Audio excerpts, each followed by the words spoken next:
हाय वगैरह बाद में करेंगे। एंड आज मैं बात करूंगी बंकू पार्ट 2, अपना भूतनाथ पार्ट 2 में जो यानी भूतनाथ रिटर्न्स में जो बंकू थे, मतलब बंकू के इक्विवेलेंट जो कैरेक्टर था विच इज अखरोट, उनके बारे में, जिनका रियल नेम है Parth Bhalerao and he is from Pune. Sorry I just had to do it. खैर, तो जब वो बड़े हो रहे थे तो उनके अंदर एक्टिंग के लिए ऐसा इंटरेस्ट वगैरह डेवलप होना शुरू हुआ और उन्होंने सोचा कि चलो थिएटर ग्रुप ज्वाइन करते हैं। तो 9 साल की उम्र से ही उन्होंने थिएटर वगैरह करना शुरू कर दिया था। एंड इंटरव्यूज में उन्होंने बताया भी है कि उनके पेरेंट्स तो काफी सपोर्टिव थे एक्टिंग वगैरह को लेकर। उन्होंने बोला कि तुमको जो करना है तुम करो। इवन स्क्रिप्ट वगैरह भी वही चूज करते थे, अपनी एडवाइस वगैरह तो देते थे लेकिन कभी फोर्स नहीं करते थे कि यही करना है आपको। तो अब जब बैकग्राउंड थिएटर में था और एक सपोर्टिव फैमिली थी तो पार्थ के लिए काफी ईजी था मेंटली चाइल्ड एक्टर बनने की जर्नी पे जाना। जिसके बाद पार्थ ने अपना डेब्यू किया 2012 में। मराठी फिल्म आई थी एक, जिसके बाद उनकी सेकंड फिल्म आई उसी साल जिसका नाम था तुकाराम। जिसके बाद पार्थ का दोबारा डेब्यू हुआ और वो दोबारा डेब्यू का रीजन था क्योंकि उन्होंने हिंदी सिनेमा में डेब्यू किया था with the film Bhoothnath returns 2014 में अमिताभ बच्चन के साथ। और इसके जो डायरेक्टर है ना नितेश तिवारी, उन्होंने बताया है कि कई सारे ऑडिशंस हुए थे अखरोट के रोल के लिए, जिसके बाद फाइनली पार्थ को अखरोट का रोल दिया गया था बिकॉज वो बिल्कुल फिट हो रहे थे उस रोल में और उन्हें मराठी फिल्म का एक्सपीरियंस भी था पहले से, तो वो काफी कंफर्टेबल रहेंगे कैमरा पर क्योंकि बच्चे का रोल ज्यादा है। और पार्थ ने बताया कि जब वो इंडस्ट्री में आए थे ना तो ऐसा कुछ नहीं था कि वो अमिताभ बच्चन को देख के इंटिमिडेट हो गए थे, डर गए थे, घबरा गए थे, क्योंकि वो बच्चे थे, उन्हें पता भी नहीं था what a big name Amitabh Bachchan is. और अमिताभ बच्चन तो वैसे भी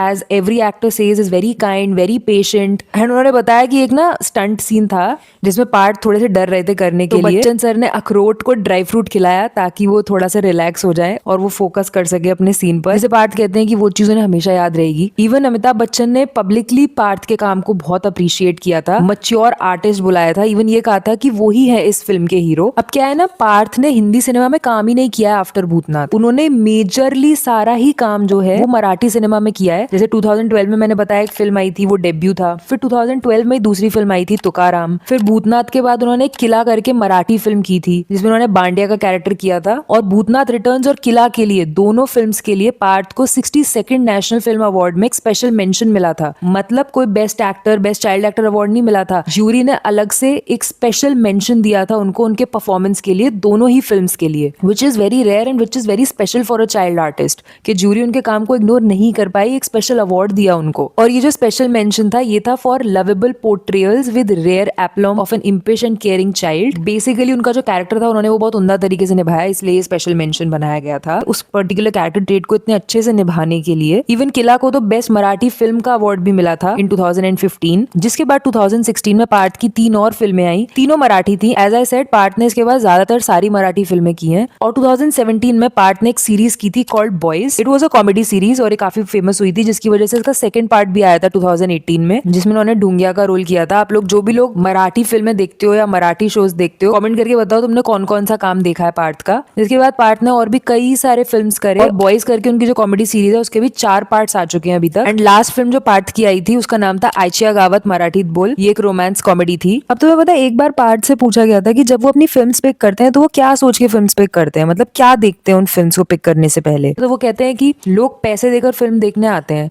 और मैं चाहता हूँ कि जब वो फिल्म देखे तो मैं उनको बर्डन ना करूं और प्रॉब्लम से। सो उनको लगता है कि वो ऐसी फिल्में करना चाहते हैं जिसमें जॉय और हैप्पीनेस स्प्रेड हो सके, लेकिन एज अ रिस्पॉन्सिबल सिटीजन उन्हें लगता है कि अवेयरनेस फैलाना भी इंपॉर्टेंट है, तो वो सोशली रेलेवेंट फिल्म्स भी करना पसंद करते हैं। एंड यूजुअली चाइल्ड एक्टर्स क्या करते हैं कि जब वो फिल्म्स कर रहे होते हैं बचपन में, उसके बाद जब उनके 10th या 12th बोर्ड जाते हैं तो वो अपना करियर छोड़ देते हैं और पढ़ाई पे ध्यान देने लगते हैं। पार्थ ने हाउएवर दोनों चीजें बैलेंस की हुई थी। उनके करियर में कोई काफी लंबा गैप नहीं था, वो हर साल मूवी बना रहे थे ऑलमोस्ट। इवन अब तो स्टैंड अप कॉमेडी में भी घुस गए हैं। यस, मतलब लेकिन सिर्फ मराठी में। अगर तुम इंस्टाग्राम चेक करोगे पार्थ का तो तुम्हें दिखेगा he is pretty active over there. अब even though Parth Hindi cinema इतना करते नहीं है, लेकिन वो अमिताभ बच्चन के जेन्युइन और सिंपल एटीट्यूड से इतना इम्प्रेस्ड है कि वो चाहते हैं कि उन्हें दोबारा से काम करने का मौका मिले अमिताभ बच्चन के साथ। And he tries to stay in touch with him, क्योंकि अब जाके वो फाइनली बिग बी का वो एम्पलीट्यूड समझ गए। उस टाइम पर तो उन्हें पता भी नहीं था कि बिग बी इतने बड़े लेजेंड हैं। वैसे अगर तुमने भूतनाथ रिटर्न्स देखी है ना, तो भूतनाथ वाला बंकू जो है उस पर भी मैंने वीडियो बनाई हुई है, स्क्रीन पे आ रही है, मन करे तो लगा लो।